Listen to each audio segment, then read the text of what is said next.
Hey folks, Matt Easton here, scholagladiatoria. Now, as many of you know, I also run a company called Easton Antique Arms, dealing antique swords, but I'm also a sword collector. I'm cleaning some of my sword collection, and it's rare for me to have all my swords out and lined up. And I noticed there's one point which I've probably spoken about in the past, but which I can illustrate a little bit better now because I've got more swords to hand. And it's to do with sword grips, particularly on British Victorian era swords. Now, if we look at the beginning of the what I usually refer to as the sort of antique military sword era, the kind of Napoleonic period, then sort of talking about the industrial military era, then obviously this style of hilt, which is quite canted, is something we find quite a lot. But that being said, there are also straighter grips as well, and this is a 1796 heavy cavalry officer's sword. Okay, so this is like the officer's version of what Richard Sharp carried in the Sharp books and the Sharp series. He actually carried a trooper's weapon. Who knows why? Why didn't he have an officer's one? I don't know.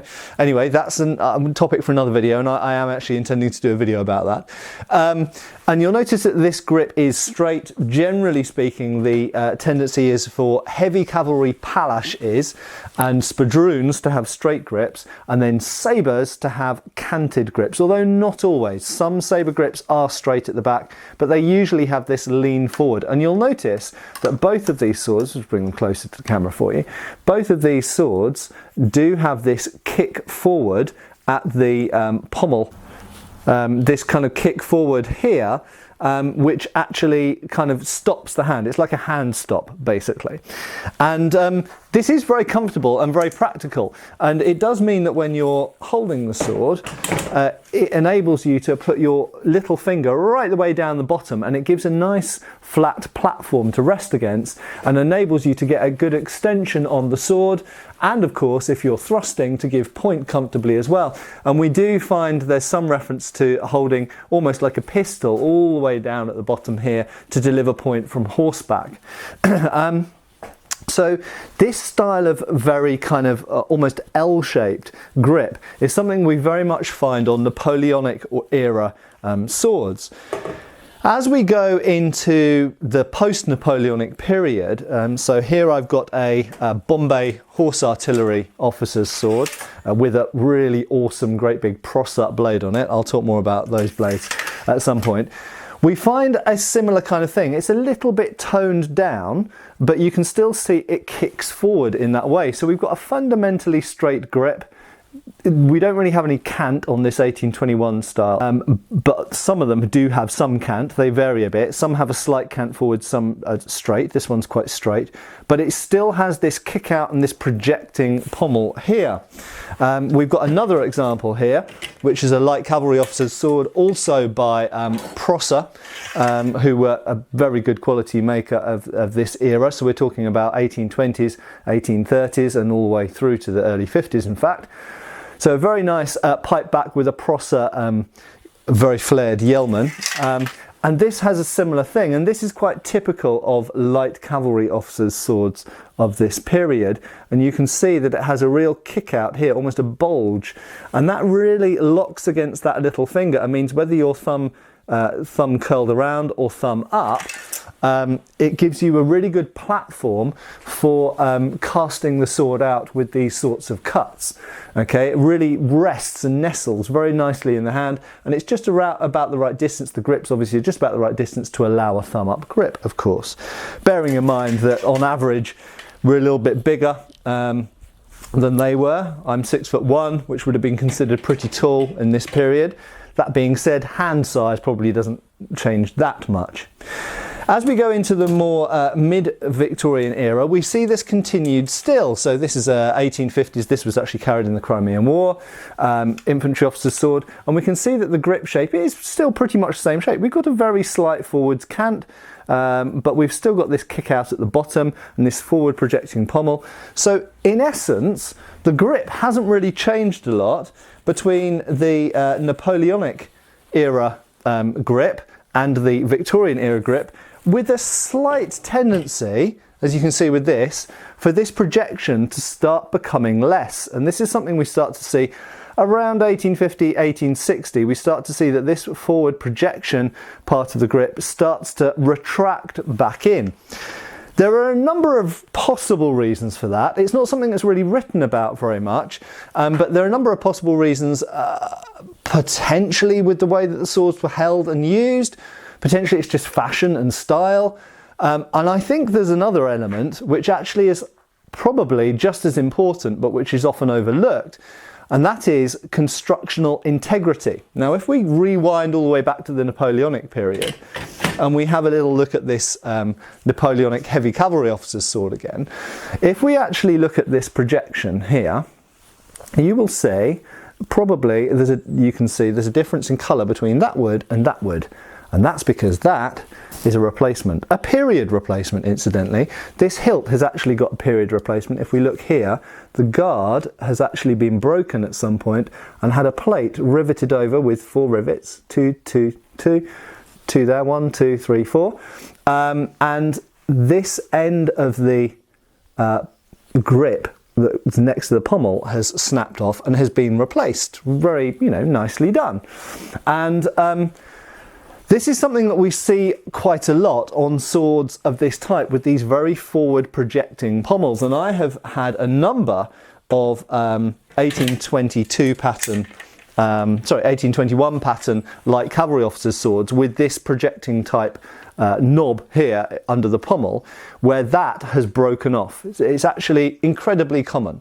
So I think that actually one of the reasons why by the 1850s we start to see these more conservatively projecting bits here is not anything to do necessarily with the way the sword's held or gripped or used, or the function of swords or anything else. I think part of it is purely because sword makers probably started to get really fed up with people coming to them going, my grip's broken, can you fix this?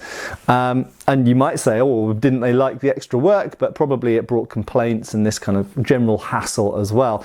And probably for repair work you couldn't charge very much anyway. You could probably only charge just enough to cover your labour costs. So I think that one of the reasons these start to retract in is purely to make the grip stronger. Because if you think about it, this is wood underneath, yeah? If you've got wood, the grain is running all this way. So the problem is this projecting bit is outside of this grain running up here. So if anything's going to snap, and if you need to repeen, if you need to tighten up the blade at all, the hilt on the tang, then the first thing that's going to go in any kind of pressure is this is going to snap off. And that's exactly what happens. And I've seen loads and loads of antiques that have got a broken piece of the grip at that point. So as a result, we do start to see gradually an adoption, a movement to hilts which are less projecting. They still project a bit because you still want that function to the hand. You still don't want the hand to just ram straight into the bottom of the guard there. You still have a bit of projection, but it gets less and less and less, like this example from the 1870s, that one is, and that's a light cavalry officer's sword. And here's another example from the 1860s, I think this one is, late 60s probably, about 68. And this, you'll notice, has a almost straight grip that runs all the way up and only projects just a little bit, okay?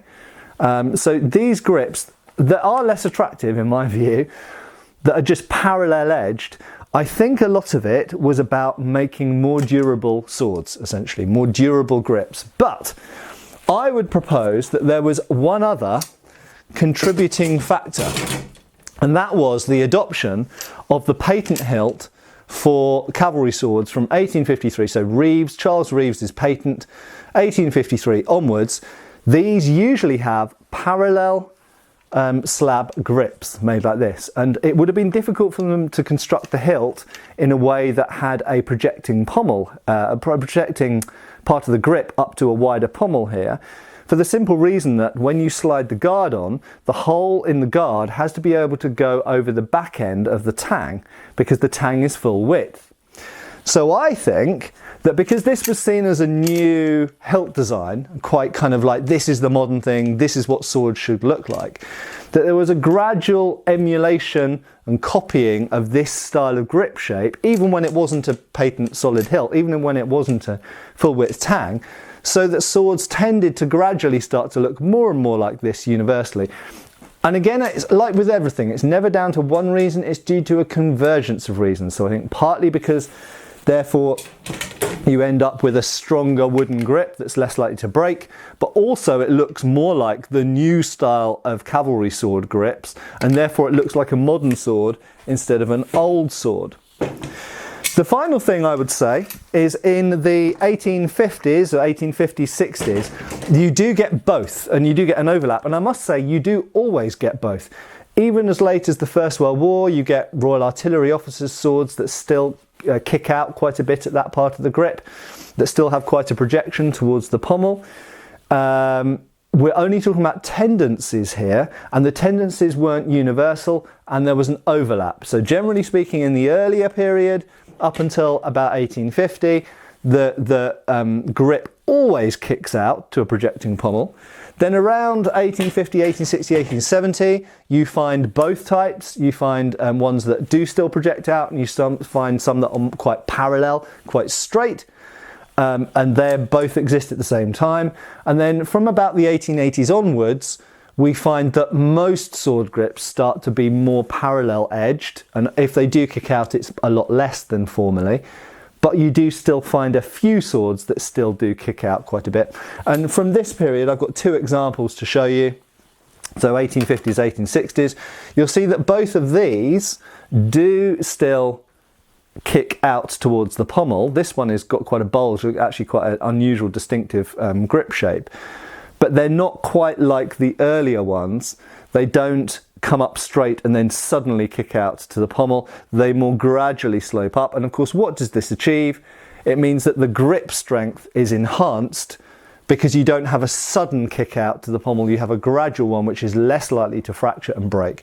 So I think you've got several factors involved there. You've got fashion, you've got what the cavalry sword design, new cavalry sword design was with the patent hilt.